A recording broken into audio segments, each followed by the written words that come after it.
Good morning dear student. इस YouTube online platform पर आपका स्वागत करता हूं। देखिए तो बच्चों, जो हमारा कल क्या चल रहा था, हमारी क्या है, जो पायरोल की निर्माण की विधियां चल रही थी और पायरोल की निर्माण की विधियां आपकी कंप्लीट हो गई। आज हम नेक्स्ट हेडिंग पर आएंगे। आज हम देखेंगे पायरोल की केमिकल रिएक्शन। ठीक है, तो आज हमारी हेडिंग क्या होगी? केमिकल रिएक्शन पायरोल की।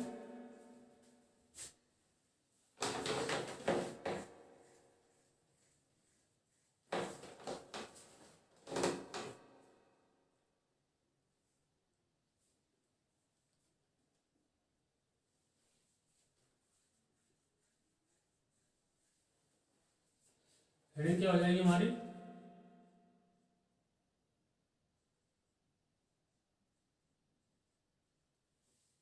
पायरोल की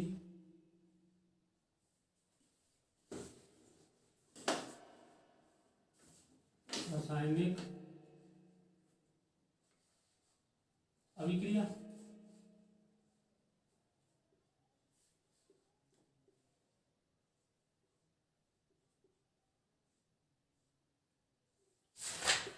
ठीक है, आज हम पायरोल की रासायनिक अभिक्रिया देखेंगे। ठीक, तो मैं आपके लिए पहले एक क्वेश्चन करा देता हूँ जो एग्जाम के पॉइंट ऑफ व्यू से बहुत ही इंपॉर्टेंट है। ठीक, हमने पायरोल के बारे में खूब स्टडी करी है और पाया कि जो पायरोल की जो जात्रक बताई हमने, बेसिक नेचर बताई है। ठीक है, तो आज हमारा जो क्वेश्चन होगा आज यही होगा कि जो पायरोल होती है जो कैसी होती है, अवैधर्मी प्रकृति की होती है। ऐसा क्यों? जो आज हमारा क्वेश्चन होगा वो क्या होगा? जो पायरोल होती है अवैधर्मी प्रकृति की होती है, ऐसा क्यों? ठीक है, तो क्वेश्चन की बात करेंगे हम इसमें। पहला,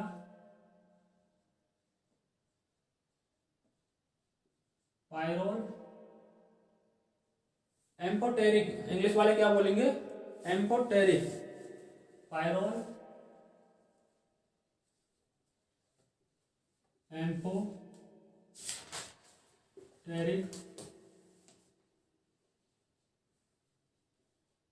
नेचर शो करता है, ऐसा क्यों?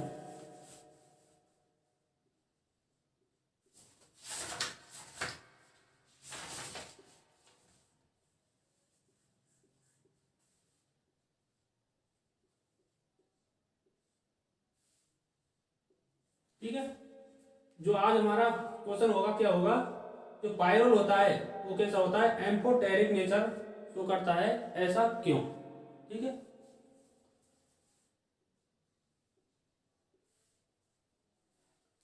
तो देखिए पहले इसका मतलब समझिए।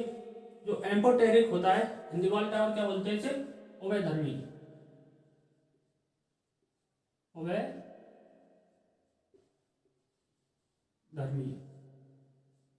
ठीक है, तो पहले इसका मतलब समझिए, अवैधर्मी का मतलब क्या होता है। तो देखिए, हमने अब तक यही बताया है कि जो पायरोल होती है जो कैसी होती है, बेसिक नेचर की होती है। लेकिन क्या हुआ, जैसे जैसे पायरोल के बारे में जानकारी मिलती गई, साइंटिस्ट आते गए और उन्होंने इनका अध्ययन किया, तो बताया कि जो पायरोल होती है वो कैसी प्रकृति का होता है? अवैधर्मी प्रकृति का होता है। इसका मतलब होता है अवैधर्मी का मतलब कि उसमें क्या है, एसिडिक भी होता है ये और बेसिक नेचर भी दर्शाता है। मतलब अम्लीय प्रकृति भी दर्शाता है और क्षारीय प्रकृति भी दर्शाता है। आज हमको इसके बारे में डिस्कस करना है कि अम्लीय प्रकृति कैसे शो करता है ये और बेसिक नेचर कैसे शो करता है। ठीक है, तो क्वेश्चन को लिख दीजिए, फिर मैं आपके लिए पहले समझाता हूँ। इसमें देखिए कॉन्सेप्टली चीजें, इस जो क्वेश्चन में सभी कॉन्सेप्टली चीजें, थ्योरी लिखाने के लिए मैं आपको लिखा दूँ, थ्योरी में कुछ भी नहीं है, थोड़ा सा थ्योरी में, लेकिन इसमें जो कॉन्सेप्टली चीजें उनको समझना बहुत जरूरी है। ठीक है, तो पहले आप इस क्वेश्चन को लिख दीजिए, फिर मैं आपके लिए समझाता हूँ। ठीक है, तो लिख दिया होगा सभी ने। मैं अब इसे मिटा रहा हूँ और फिर मैं आपके लिए समझाता हूँ।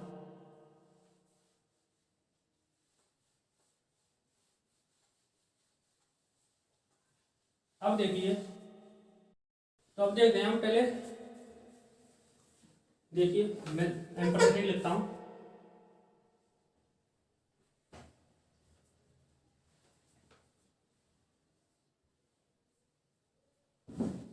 ठीक है, एम्पोटेरिक। अब देखिए जो एम्पोटेरिक होता है, पायरोल के बारे में पढ़ रहे हैं। ठीक है, पहले से समझ लीजिए को ये इसका मतलब क्या होता है। एसिडिक और क्या करेंगे, बेसिक। दो प्रकार की नेचर शो करेगा, एसिडिक भी नेचर शो करेगा और बेसिक भी करेगा। ठीक है, तो इसके बारे में समझते हैं। चलो पायरोल को लेते हैं। देखिए मैंने ले लिया ये पायरोल।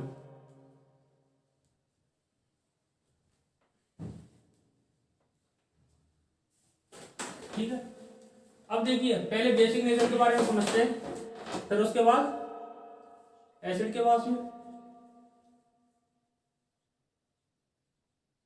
बेसिक।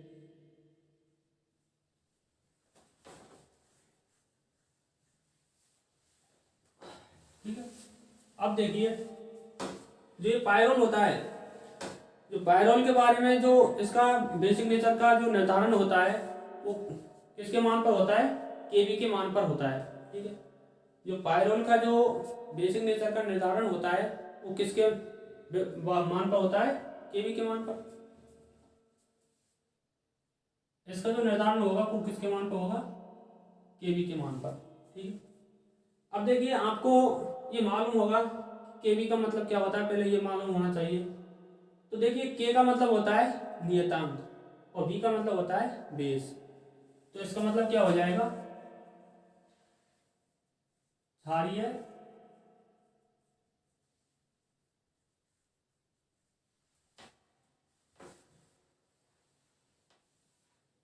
क्षारीय नियतांक। ठीक है, बेसिक कांस्टेंट। ठीक है, अब देखिए आपने केबी और एक वैल्यू और पढ़ी होगी पीकेबी।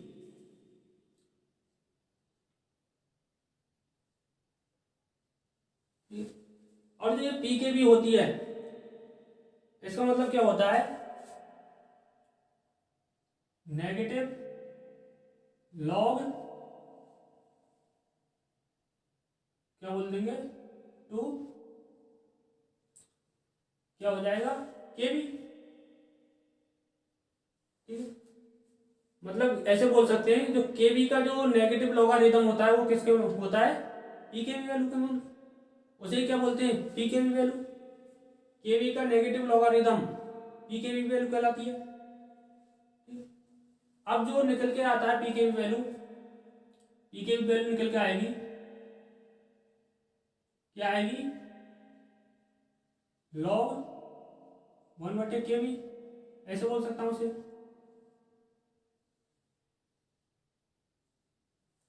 ठीक, तो इसे बोल सकते हैं हम, यदि पीकेबी वैल्यू का मान बढ़ता है तो क्या होगा, केबी का मान घट जाएगा।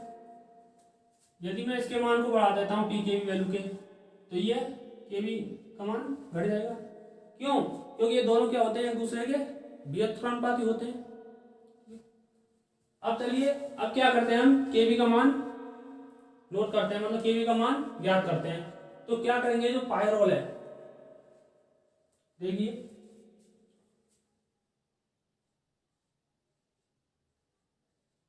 पायरोल को क्या करते हैं, सॉल्वेंट के साथ रिएक्शन करा देंगे पायरोल की।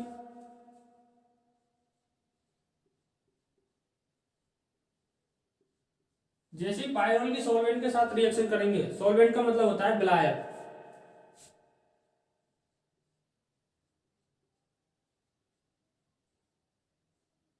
ठीक है, जैसे पायरोल की अभिक्रिया सॉल्वेंट के साथ कराएंगे हम, तो हमें क्या मिलेंगे, आयंस। कॉमन रिएक्शन बता रहा हूं मैं आपके लिए समझाने के लिए, पहले से समझ लीजिए। क्योंकि जो थ्योरी वाला पार्ट है उसको तो वैसे डिक्टेट कर देंगे हम उससे। जो इसमें कॉन्सेप्टली चीज़ है उनको समझिए। जैसे हमने पायरोल की अभिक्रिया किसी सॉल्वेंट के साथ कराई तो हमें क्या मिले, आयंस। ठीक है। अब देखिए आप 11th क्लास से ही पढ़ते आ रहे हैं, आपने 11th क्लास में भी पढ़ा होगा इक्विलिब्रियम वाला चैप्टर। ठीक है। उसमें क्या होता है, जब केवी का वैल्यू निकालेंगे तो उसमें क्या होती है, केवी बराबर क्या होता है, प्रोडक्ट अपॉन रिएक्टेंट। क्या आएगा उसमें, केवी बराबर आएगा प्रोडक्ट अपॉन रिएक्टेंट। ठीक है, ये निकल के आता है। अब देखिए जो ये रिएक्शन हुई है पायरोल और सॉल्वेंट की, जो आयंस बने इनको यहां पर इस सूत्र में अप्लाई कर दीजिए। देखिए प्रोडक्ट क्या है इसमें, आयंस, तो यहां क्या लिख दूंगा मैं, आयंस। नीचे क्या लिख दूंगा, रिएक्टेंट। और रिएक्टेंट कौन कौन से हैं, पायरोल और सॉल्वेंट। पायरोल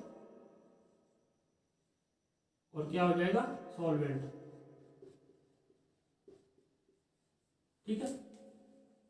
अब ये हमारे लिए क्या मिल गई, केवी की वैल्यू।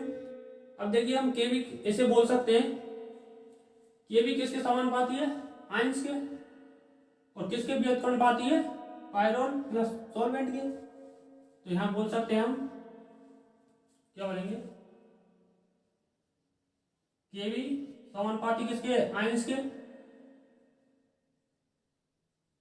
ठीक है। अब देखिए हमको मालूम है कि केवी समानुपाती है किसके, आयंस के, और आयन भी जो समानुपाती होते हैं किसके होते हैं, बेसिक नेचर के। या ऐसे बोलते हैं केवी किसके समानुपाती होती है, बेसिक नेचर के। किसके समानुपाती है, बेसिक नेचर के। ठीक है। अब देखिए यदि केवी की वैल्यू बढ़ जाती है तो क्या होगी, बेसिक नेचर भी बढ़ेगी। और यदि केवी की वैल्यू क्या है, घट जाती है, तो बेसिक नेचर भी क्या हो जाएगी, घट जाएगी। और हमें ऊपर क्या निकल के आया, पीकेवी समानुपाती क्या हो जाएगा, 1/केवी। ठीक है, ये ऊपर वाला ये निकल के आ गया। यदि पी की वैल्यू बढ़ती है और केवी की वैल्यू क्या हो जाएगी, घट जाएगी। अब देखिए जब हमने पायरोल को सॉल्वेंट से के साथ मिलाया और आयन बने, तो ये क्या है, प्रैक्टिकल के द्वारा सब कुछ होता है, रिएक्शन प्रैक्टिकल के द्वारा होती है, और प्रैक्टिकल के द्वारा इनका क्या है, मान कैलकुलेट किया जाता है। तो जैसे हमने प्रैक्टिकल में देखा, इसका जो पी के वैल्यू का मान आया वो कितना आया, 30.6 यानी 13.6। तो इसका पी के वैल्यू मान कितना आया, 13.6। तो इसका जब हमें पी के वैल्यू का मान घट गया, मतलब मिल गया, तो हम क्या है, केवी का मान भी कैलकुलेट कर सकते हैं। ठीक है। तो देखिए जब ये पी के वैल्यू का मान 13.6 मिला, तो इस जगह पे एक साइंटिस्ट आए थे, बर्जेलियस नामक साइंटिस्ट, जो अब इस दुनिया में नहीं है, लेकिन वो कुछ आपके लिए बता के गए थे कि इसमें क्या होता है।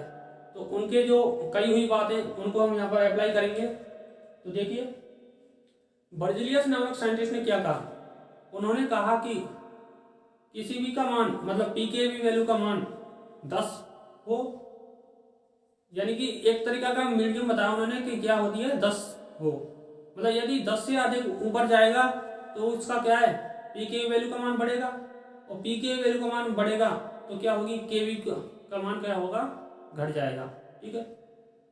अतः उन्होंने बताया कि जब केवी का मान घटेगा तो वो कैसी नेचर शो करेगा, वीक बेस की तरह व्यवहार करेगा।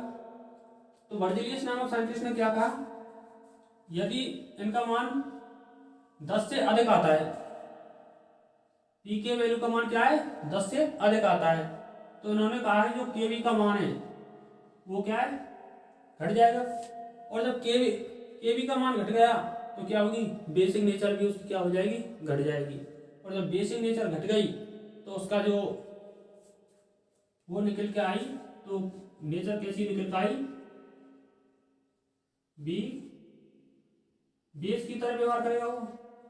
ठीक है, तो किसकी तरह व्यवहार करेगा, बी बेस की तरह। हिंदी वाले क्या बोलेंगे इसे, दुर्बल क्षार की तरह। ठीक है, अब देखिए इसके पीछे जो वास्तव में जो लोचा था वो क्या था, इस बी के पीछे था। इस बेस के बारे में तो बेसिक नेचर के बारे में तो हम क्या है उसको यहाँ पर नाइट्रोजन के द्वारा ही बता सकते हैं कि इसकी क्या बेसिक नेचर है। लेकिन इस बी का मालूम कैसे पड़ा हमको, जब हमने केवी और पी के वी वैल्यू का मान नोट किया तो उनसे हमें मिला ये किसका बी के, इसका मालूम पड़ा कि एक क्या है बी की बेस है। ठीक है, तो ये तो कहानी थी किसके पीछे, क्षार के पीछे। अब इसके बाद हम देखेंगे किसके बारे में, एसिड के बारे में। क्या एसिड के बारे में क्या है कि एसिड नेचर कैसे शो करता है कैसे नहीं करता, क्या तौर तरीका है, तो उसके बारे में क्या देखेंगे। ठीक है, उसे एक तरह इधर भी लिख लीजिए कि बर्जीलियस नामक साइंटिस्ट ने बताया था इसके बारे में।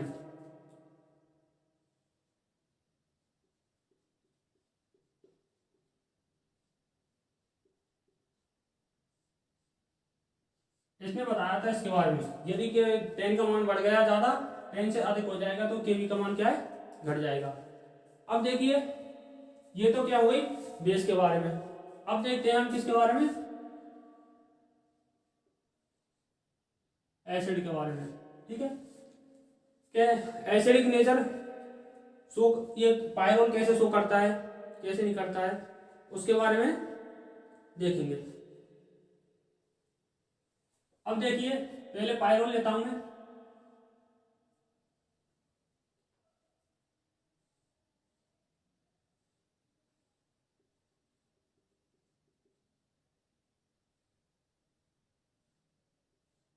ये क्या है पायरोल।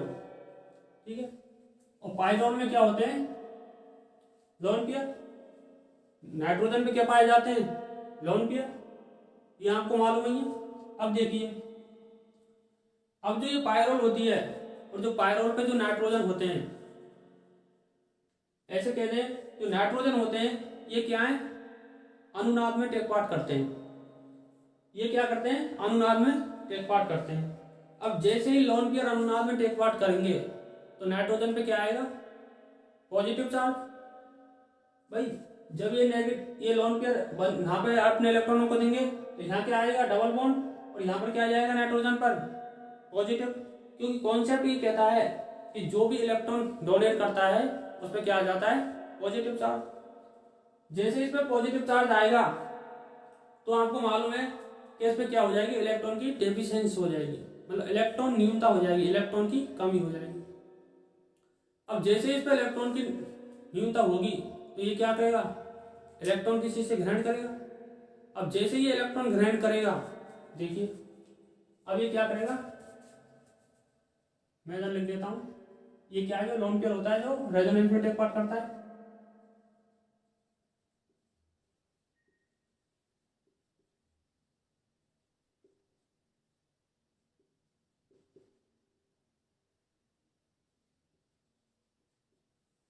टेक पार्ट करता है। ठीक है, जिसके कारण क्या होता है ये अनुनादी स्थायी होता है। ठीक है, ये बोल सकते हैं जिसके कारण क्या होता है इलेक्ट्रॉन रेजोनेंस में टेक पार्ट करता है, जिससे नाइट्रोजन पे क्या आ जाता है पॉजिटिव चार्ज है। और पॉजिटिव चार्ज आने से क्या है इसकी जो इलेक्ट्रॉन डेफिशिएंसी है इलेक्ट्रॉन न्यूनता हो जाएगी। और इस इलेक्ट्रॉन न्यूनता की पूर्ति करने के लिए क्या करेगा ये इलेक्ट्रॉन एक्सेप्ट करेगा। अतः कह सकते हैं हम जो इलेक्ट्रॉन जैसे ये एक्सेप्ट करेगा तो ये क्या है, लुईस एसिड है। जैसे इलेक्ट्रॉन ग्रहण करेगा तो क्या है, लुईस एसिड की तरह क्या करेगा, नेचर व्यवहार करेगा। ठीक है, अब देखिए ये क्या करता है, इलेक्ट्रॉन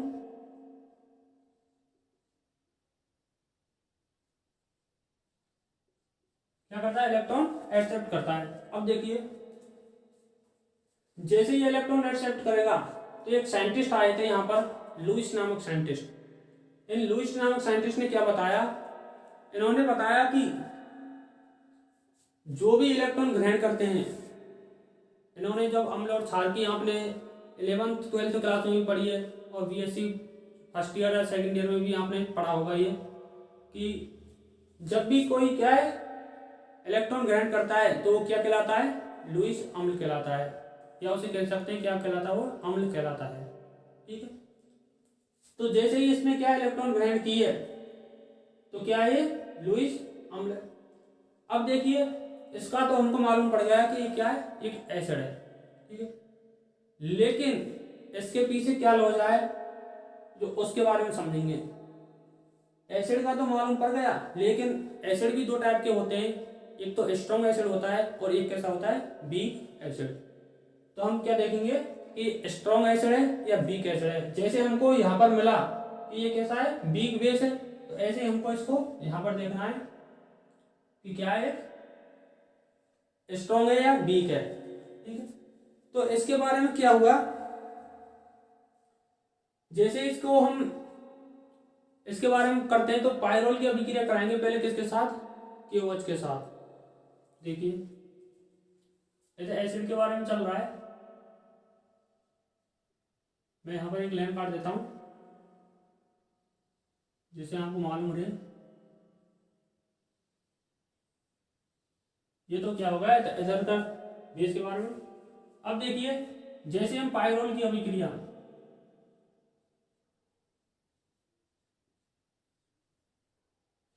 सॉरी मैं स्ट्रक्चर के बारे में बताता हूं आपके लिए समझने के लिए।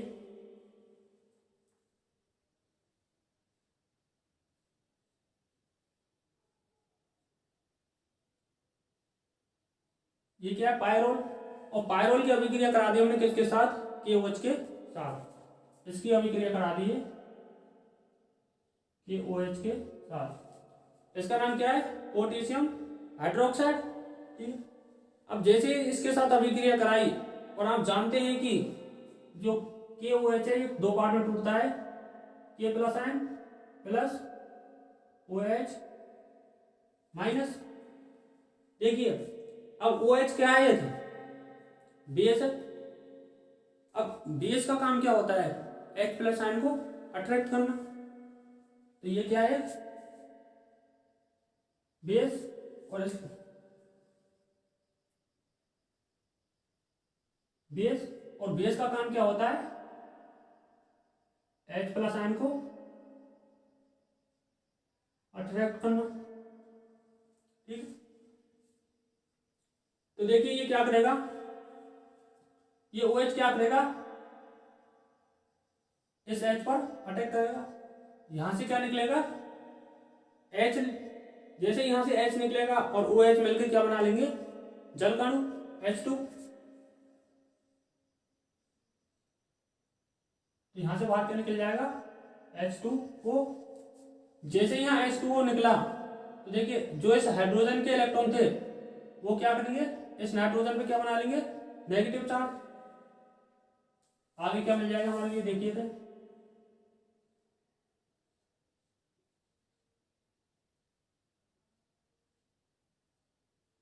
इस पर क्या आ जाएगा, नेगेटिव चार्ज। ठीक है, अब देखिए और जो KOH बचा है ये इसके साथ जुड़ जाएगा, K प्लस आयन। अब देखिए इसका नाम क्या हो जाएगा, इसका नाम हो जाएगा पोटेशियो पायरोल, क्योंकि इसे क्या बोलते हैं, K को पोटेशियो, और क्या है किसके साथ जुड़ा है, पायरोल के साथ। तो इसका नाम क्या हो जाएगा, पोटेशियोपायरोल।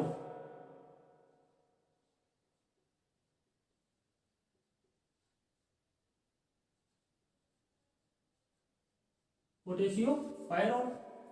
अब देखिए जो ये पोटेशियोपायरोल है ये क्या करेगा, जो ये नेगेटिव चार्ज है, देखिए आपके लिए इसमें कुछ दिख रहा होगा, negative single double, single double single, तो ये क्या है, रेजोनेंस है। तो ये क्या करेगा, नेगेटिव रेजोनेंस में क्या करेगा, टेक पार्ट करेगा। और जब ये रेजोनेंस में टेक पार्ट करेगा तो आपको ये मालूम है, मैं आपके लिए रेजोनेंस को, जब ये आपकी यूनिट चालू करी, जब से मैं आपके लिए रेजोनेंस को सिखाता आया हूँ कि रेजोनेंस को आप सीख लीजिए, क्योंकि ये बहुत ही इंपॉर्टेंट है रेजोनेंस सीखना।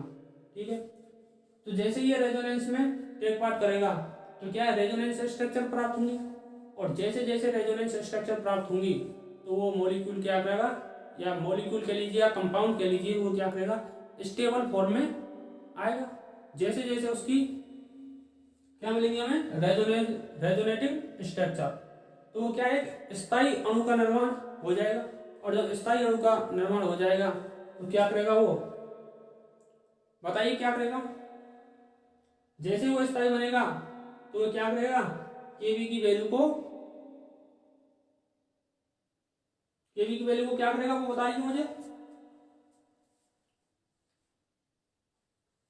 केवी की वैल्यू क्या हो जाएगी, घट जाएगी। और जैसे केवी की वैल्यू घटेगी तो हम कह सकते हैं उसे क्या है, बी एसिड बोल सकते हैं उसे, क्या बोलेंगे, अटक कह सकते हैं, क्या है, बी एसिड। ठीक है, तो ये था इसके पीछे लॉजिक। अब देखिए आपको अनुनादी स्ट्रक्चर इसकी आपको बनानी है, मैंने आपके लिए सिखा दिया है। ठीक है, तो इसकी अनुनादी स्ट्रक्चर बना देना, इस के को तो भूल जाना। इसको यहाँ पर क्या करेगा, अपने बंद के इलेक्ट्रॉन को देगा, डबल बॉन्ड आएगा, ये बॉन्ड यहाँ पर नेगेटिव बनाएगा। ठीक है, ये अनुनादी स्ट्रक्चर मिल जाएगी। उसके बाद ये नेगेटिव यहाँ पर देगा, यहाँ डबल बॉन्ड बन जाएगा, ये यहाँ पर देगा, दूसरी बन जाएगी। तो ऐसे आपकी 5 अनुनादी स्ट्रक्चर प्राप्त होंगी, तो आपको बनानी है।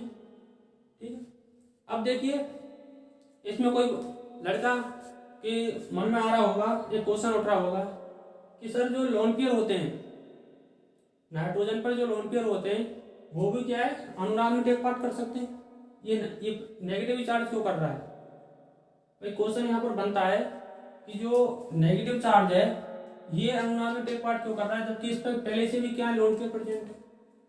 तो मेरे आपके लिए सहूलियत के लिए बता देता हूँ कि जो नाइट्रोजन पर लोन पेयर होते हैं वो क्या करते हैं, ऑक्टेट कंप्लीट करने में, इसके ऑक्टेट को कंप्लीट करने में भाग लेते हैं, ना कि रेजोनेंस में भाग लेते हैं। रेजोनेंस में सिर्फ ये नेगेटिव चार्ज भाग लेता है। तो ये तो था आज का पीछे लुईस एसिड और लुईस बेस। ठीक है, अब देखिए इसमें हिंदी वाले लिखिए, इसको लिख देना, रेजोनेटिंग स्ट्रक्चर आपको बनानी है इसकी। अब हिंदी वाले लिखिए, थ्योरी वाले हेडिंग लगाइए, बेसिक नेचर।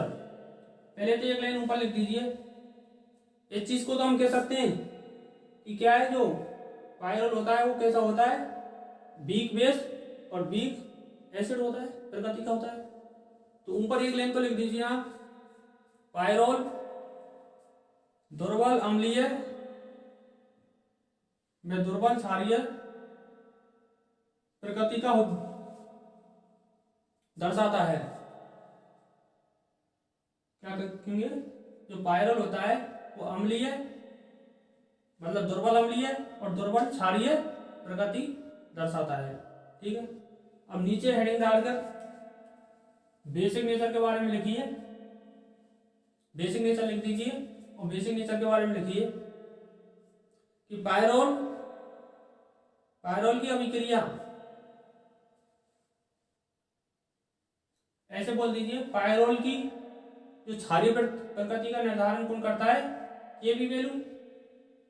देखिए पायरोल की क्षारीय प्रकृति का निर्धारण केवी वैल्यू से या केवी के मान पर निर्धारित किया जाता है। अगली लाइन से लिखिए, केवी का मान बढ़ने के साथ, केवी का मान बढ़ने के साथ क्षारीय प्रकृति भी बढ़ जाती है। जैसे जैसे इस केवी का मान बढ़ेगा तो क्या होगी, क्षारीय प्रकृति भी बढ़ेगी। हमने क्या कहा था, ये दोनों क्या होती है, समानुपाती होती है। केवी की वैल्यू बढ़ेगी तो क्षारीय प्रकृति भी बढ़ेगी।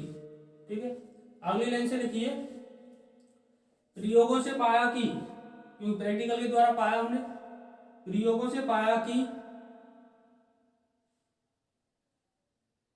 देखिए प्रयोगों से पाया कि पीकेबी का मान कितना प्राप्त हुआ, 13.6। प्रयोगों से पाया कि पीकेबी का मान 13.6 प्राप्त होता है, जो कि किससे, 10 से अधिक है।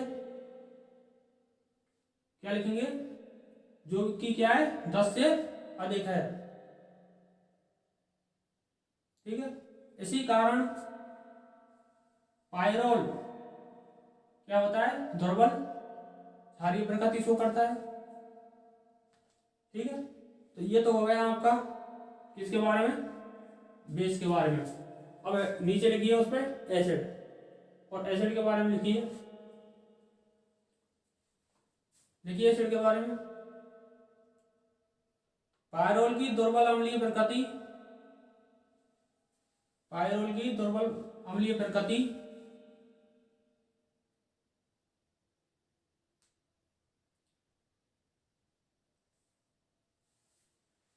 KOH, किसके, KOH, और एक और लिख दीजिए RMGX। RMGX कम से क्या बोलते हैं इसका, ये होता है ग्रिग्नार्ड अभिकर्मण। RMGX क्या होता है, ग्रिग्नार्ड अभिकर्मण। तो पायरोल की जो किसका करेंगे, वीक एसिड का वो करेंगे, वो निर्धारण कौन करेगा, KOH और ग्रिग्नार्ड अभिकर्मण के द्वारा किया जाता है। ठीक है, आगे लिखिए अगली लाइन से, यदि पायरोल को KOH में मिलाया जाता है, पायरोल को किसमें मिला दिया, KOH में, यदि पायरोल को KOH में मिलाया जाता है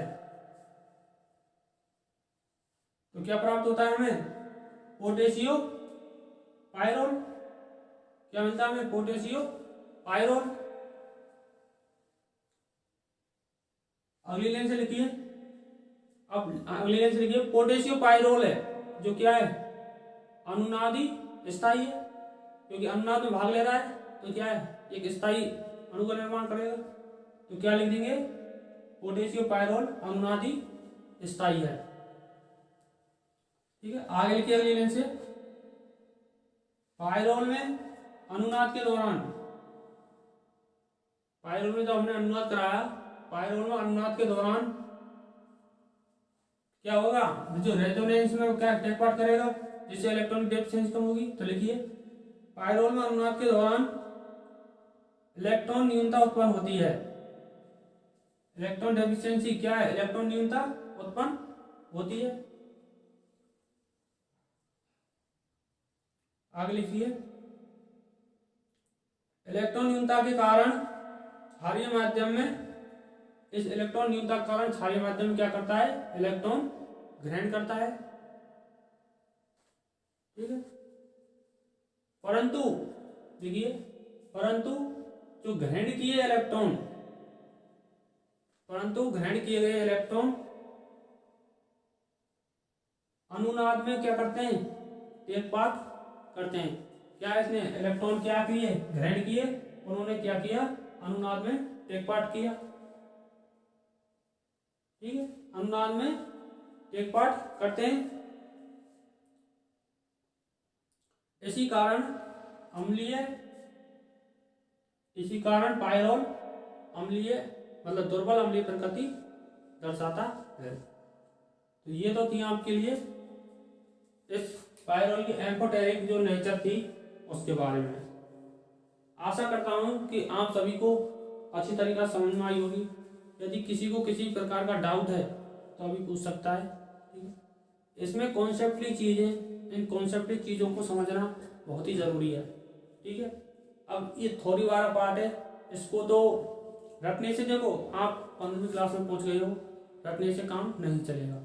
आपको कॉन्सेप्टली चीज़ समझनी चाहिए, और ये समझेंगे जब ही आप कुछ कर पाओगे। ठीक है। अब आपकी ग्रेजुएशन कंप्लीट हो जाएगी, और ग्रेजुएशन कंप्लीट करने के बाद आप पे भी कुछ जिम्मेदारियां होती हैं कुछ करने की। ठीक है। तो ये तो क्या हो गई पायरोल की एम्फोटेरिक नेचर के बारे में। अब नेक्स्ट अगली हेडिंग की ओर बढ़ेंगे। तो अगली हेडिंग क्या होगी, ये सभी ने आपने लिख दिया होगा, उतार लिया होगा।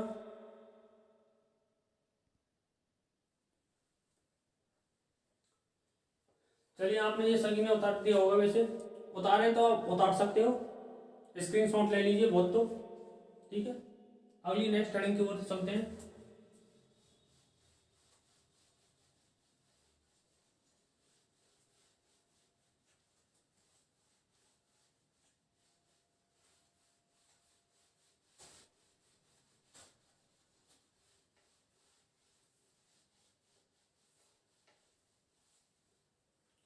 नेक्स्ट देखिए,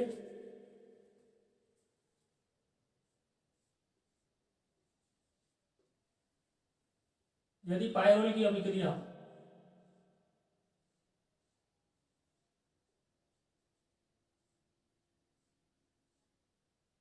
किसके साथ करा दें, क्लोरोफॉर्म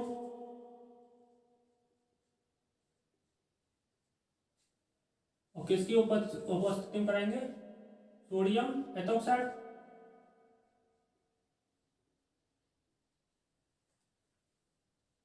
तो क्या बनेगा।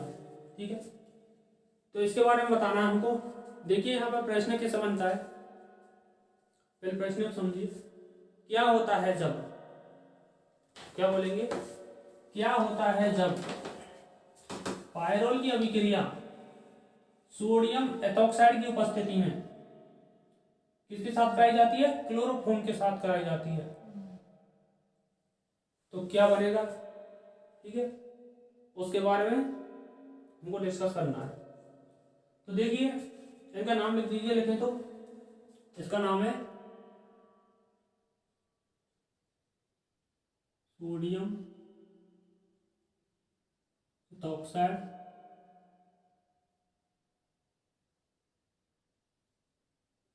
सोडियम एथोक्साइड, और इसका नाम है क्या, क्लोरोफॉर्म।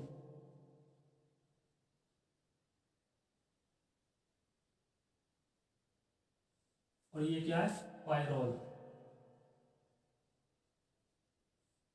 ठीक है।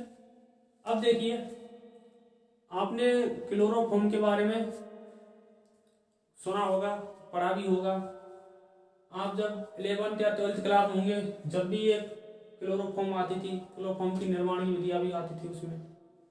तो देखिए, क्लोरोफॉर्म होता है, बहुत खतरनाक गैस होती है, ये गैस होती है और ये बहुत खतरनाक होती है। जब आपने कभी सुना होगा, मूवियाँ देखी होंगी, मूवियों में सुना होगा, क्लोरोफॉर्म का जो यूज करते हैं वो किस में किया जाते हैं, जितने भी प्रकार की आपकी किडनैपिंग होती हैं। ठीक है। जितनी प्रकार की किडनैपिंग होती है वो क्या करते हैं, क्लोरोफॉर्म एक गैस आती है, इसको क्या करते हैं, चेहरे पर छिड़क देते हैं, जिससे आदमी क्या होता है, बेहोश हो जाता है। ठीक है। पर उसे कोई चीज का मालूम नहीं होता है, और उसका मतलब आपके लिए किडनैप कर लीजिए या उसका मतलब कुछ भी कर लीजिए, यानी कि ये गलत कामों के लिए उपयोग में यात्रा के लिए जा रही है। ठीक है। तो चलो हम अपने क्वेश्चन पर आते हैं। जो पायरोल की अभिक्रिया किसके साथ कराएंगे, सोडियम एथोक्साइड की उपस्थिति में क्लोरोफॉर्म के साथ कराएंगे, तो हमें क्या मिलेगा उसके बारे में डिस्कस करेंगे। वैसे मैं आपके लिए बताता हूँ क्या बनता है इसमें। इसमें बनता है 3 क्लोरोपेरिडीन। इसमें बनता क्या है,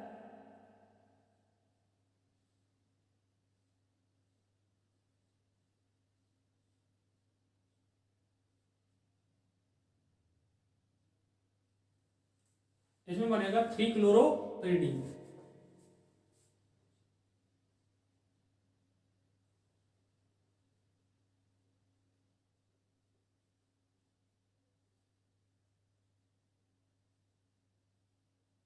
ठीक है।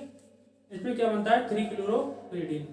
अब देखिए, इसमें आपके लिए समझाने के लिए मैं आपके लिए मैग्नीशियम इसकी कराता हूँ, लेकिन इसमें कुछ चीज़ मैं समझा देता हूँ जो मैग्नीशियम में आने वाला है। देखिए, आपने पायरोल देखी है, और पायरोल कैसी रिंग है, 5 मेंबर रिंग है, ठीक। तो यहाँ देखिए यहाँ कितने कार्बन परमाणु हैं, पायरोल में 5, और जबकि इसमें देखिए जो हमें मिला है 3 क्लोरो इरिडियम मिलेगी, इसमें कितने कार्बन है, 6। तो आपको ये मालूम होगा एक कार्बन की क्या हुई है, इसमें वृद्धि हुई है। तो एक कार्बन की वृद्धि हुई है तो इसमें क्या होगा, वलय एक्सपेंशन होगा, वलय क्या होगी, वलय की, इसमें वलय का मतलब एक कार्बन परमाणु बढ़ रहा है तो क्या होगी, वलय की वृद्धि होगी, ठीक है। तो पहले मैं इसके लिए मैकेनिज्म समझाता हूँ आपके लिए। क्वेश्चन लिख दीजिए ऊपर कि क्या होता है जब सोडियम मेथॉक्साइड की अभिक्रिया क्लोरोफॉर्म, तो सोडियम मेथॉक्साइड की उपस्थिति में क्लोरोफॉर्म से कराई जाती है तो क्या बनता है, ठीक है। तो देखिए इसकी मैकेनिज्म देखते हैं पहले। तो ये तो हमारे लिए मिल जाएगा, इसे तो उतारें तो उतार देना, और ये बाद में मैकेनिज्म के द्वारा मिल जाएगा। अब देखते हैं इसकी बात करेंगे हम मैकेनिज्म की, ठीक है।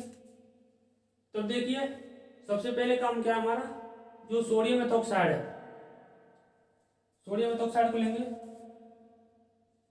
C2H5ONA, ठीक है।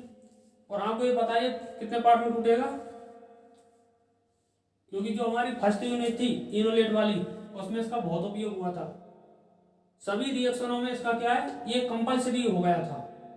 और मैंने आपके लिए एक चीज भी बताई थी, जो सोडियम मेथॉक्साइड होता है लैब में क्या होता है, बना बनाया नहीं मिलता है, इसको जब रिएक्शन कराते हैं तो इसको बनाने की जरूरत होती है, तभी बनाते हैं इसको सोडियम मेथॉक्साइड को, ठीक है। ये चीज मैंने आपके लिए फर्स्ट यूनिट में बता दी।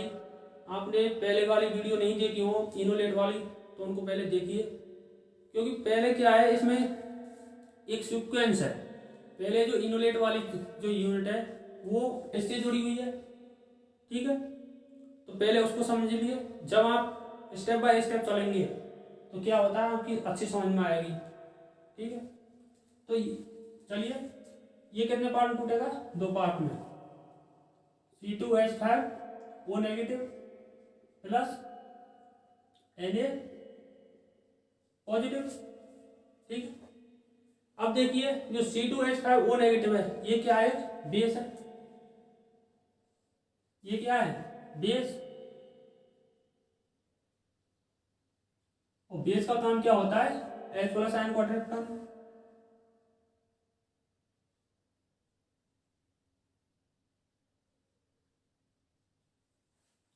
बेस क्या काम करेगा, H+ आयन को अट्रैक्ट करेगा। अब देखिए हमने क्या लिया, क्लोरोफॉर्म। अब मैं क्लोरोफॉर्म लिख रहा हूं,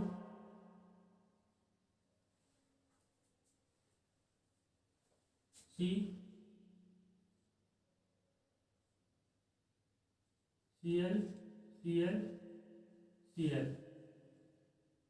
और क्या है, H।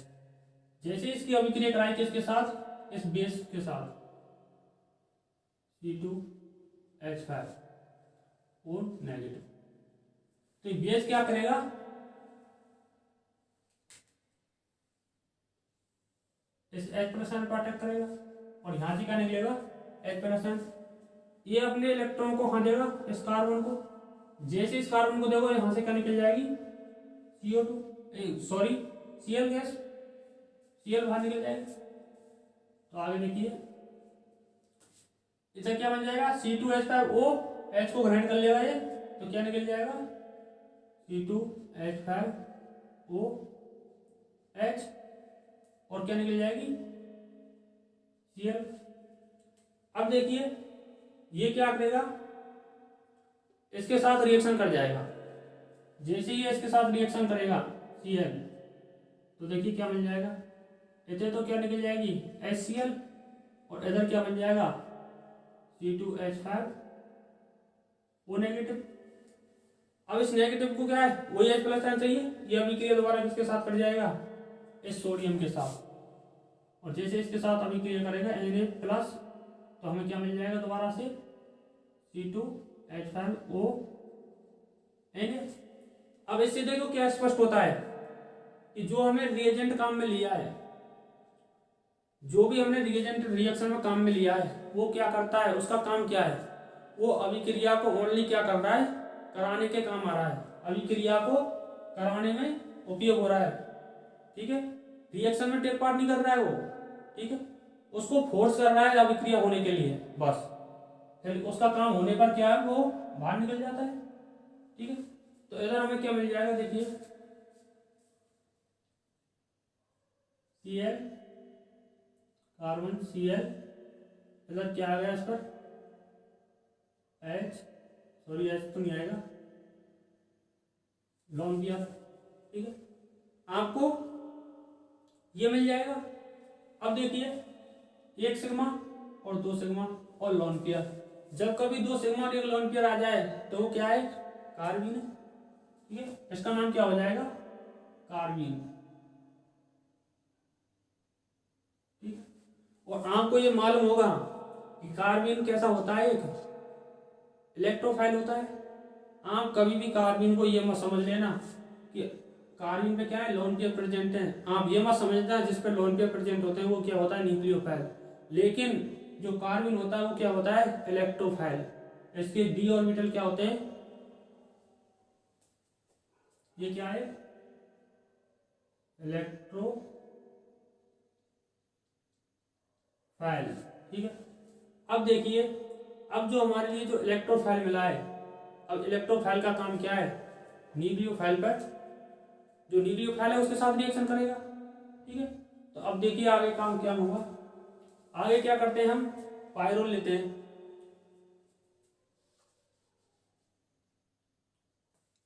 अगला काम क्या करेंगे, NH पायरोल लेते हैं। ठीक है, और पायरोल की अभिक्रिया करा दें किसके साथ, ये अभिक्रिया कर जाएगा कार्बन Cl इलेक्ट्रोफाइल। ठीक है, अब देखिए जो ये पायरोल होती है ये कैसी होती है, न्यूक्लियोफाइल, और ये क्या है, इलेक्ट्रोफाइल।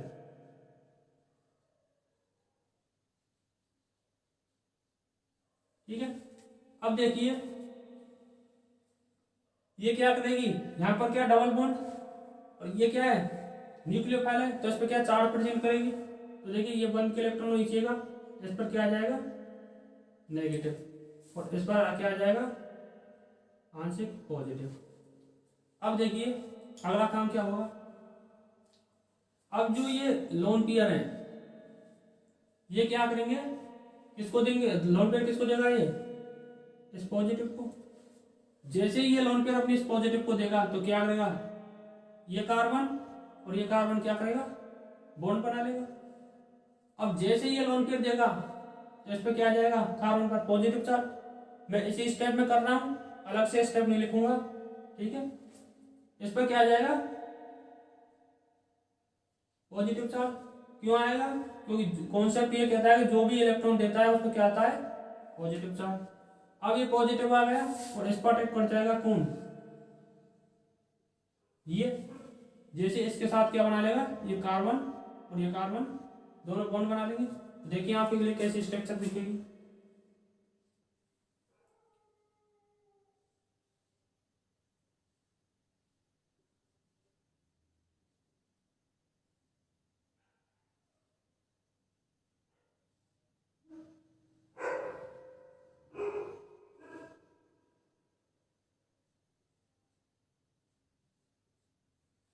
देखिए आपको ये स्ट्रक्चर ऐसी नजर आएगी। ठीक है, तो ये सुक्का बन जाएगा। अब देखिए अगला काम क्या होगा, देखिए क्या हुआ, इसमें बले बढ़ रही है, रिंग बढ़ रही है।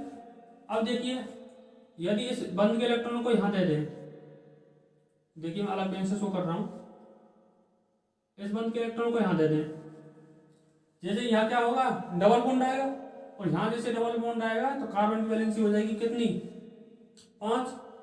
वैलेंसी को बनाए रखने के लिए यहाँ से क्या करेगा, Cl गैस, क्लोरीन बाहर निकालनी पड़ेगी, सॉरी गैस नहीं है, क्लोरीन बाहर निकालनी पड़ेगी। तो आगे देखिए क्या होगा, आगे आपके लिए कैसी स्टेशन मिलेगी,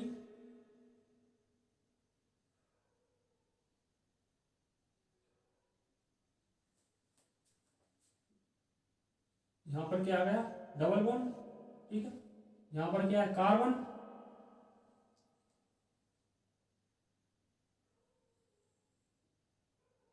ये इसके साथ जुड़ गया, इस पर क्या आ जाएगा, पॉजिटिव चार्ज, और इधर क्या रह जाएगा, Cl, ठीक है। अब देखिए अगला काम क्या है, इस पॉजिटिव चार्ज की पूर्ति करना। अब पॉजिटिव चार्ज की पूर्ति कहां से करेंगे, ये H प्लस आयन क्या करेगा, यहाँ से H प्लस आयन निकलेगा। जैसे इस पॉजिटिव चार्ज की पूर्ति होगी, ठीक है, तो यहाँ क्या होगा, एक आपके लिए देखो ऐसी नजर आएगी, एक ऐसी वाला नजर आएगी, देखिए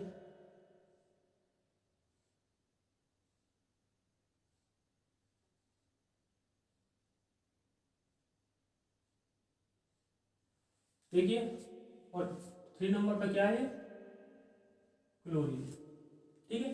तो आपको देखिए ऐसी वाला नजर आएगी, तो उसका इसका ही नाम क्या है, 3 क्लोरोपिरीडीन।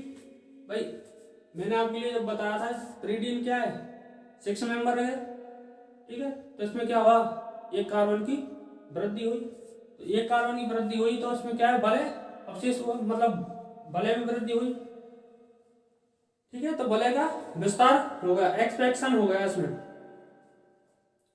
ठीक है। भले बहुत तो यहाँ पर लिख सकते हो आप, इसमें क्या है, वलय विस्तार, ठीक है। इसमें क्या होगा, वलय विस्तार। तो ये तो थी आपकी इस क्वेश्चन का जो मैंने आपके लिए लिखा था, इसका नाम लिख दीजिए, मैंने वैसे ऊपर शो कर रखा है, ये आपके लिए मिल जाएगा। इसका नाम क्या हो जाएगा, 3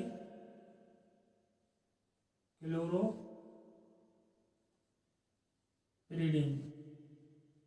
ठीक है। उतार दीजिए इसे, यदि किसी को किसी प्रकार की प्रॉब्लम हो पूछ सकता है, उतार दीजिए। इसमें थ्योरी वाला कुछ है नहीं है, ठीक है। आप अपने मन से थ्योरी बना भी सकते हैं कि जब पाइरोल की अभिक्रिया किसकी उपस्थिति में, सोडियम एथोक्साइड की उपस्थिति में क्लोरोफॉर्म से कराई जाती है तो 3 क्लोरोपिरीडीन मिलता है। इसमें कार्बन का निर्माण होता है, वलय अवशेष पाया जाता है, ऐसे कुछ पॉइंट आप बना सकते हो, ठीक है। तो इसे उतार दीजिए, यदि किसी को किसी प्रकार की प्रॉब्लम हो तो पूछ सकता है, ठीक है।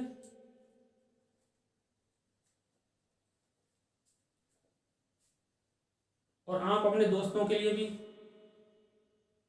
क्या कि इन चीज़ों को बताइए कि यूट्यूब प्लेटफॉर्म पर सर बहुत अच्छे पढ़ा रहे, ठीक है। और अपने दोस्तों के साथ भी बताइए, और चैनल को सब्सक्राइब करवाइए, जिससे क्या है उन बच्चों के लिए भी क्या है वीडियो का लाभ मिल सके।